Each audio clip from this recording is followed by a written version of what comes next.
Rien n'est joué, tout est possible. Dans le camp de Nicolas Sarkozy, on veut y croire.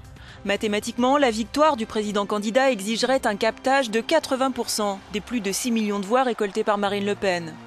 Politiquement, cela revient à s'emparer des thèmes forts du FN. Les chances de convaincre sur le pouvoir d'achat s'étant érodées, l'immigration s'impose dans le débat.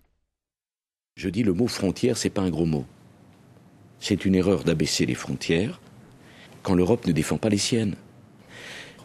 Je dis nous ne pouvons pas continuer à recevoir autant de personnes étrangères chez nous, car notre système d'intégration est bloqué parce qu'on reçoit trop de monde. Bonjour. Oh, bonjour de bon matin. Le sourire de Marine Le Pen hier matin face aux caméras. Score historique du FN qui se voit attribuer le rôle d'arbitre. La patronne des frontistes qui s'exprimera le 1er mai a réitéré de vives critiques vis-à-vis des deux finalistes. Je ne crois plus en la sincérité de Nicolas Sarkozy. Ça fait 5 ans qu'on est gavé de promesses. Voilà, d'un côté comme de l'autre. Ce que je vois, moi, c'est que dans les régions, les socialistes, dans les mairies, les socialistes, Nicolas Sarkozy à la tête de l'État, ça a été plus d'immigration, plus de laxisme, plus d'impôts, plus de taxes. Ça a été tout cela.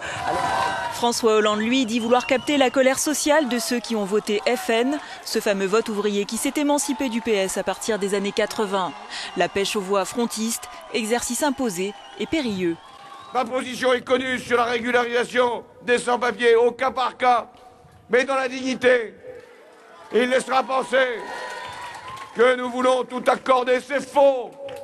Aujourd'hui, il y a 30 000 régularisations chaque année. Il voudra réduire l'immigration légale de moitié, cette immigration légale qu'il a finalement acceptée pendant 10 ans.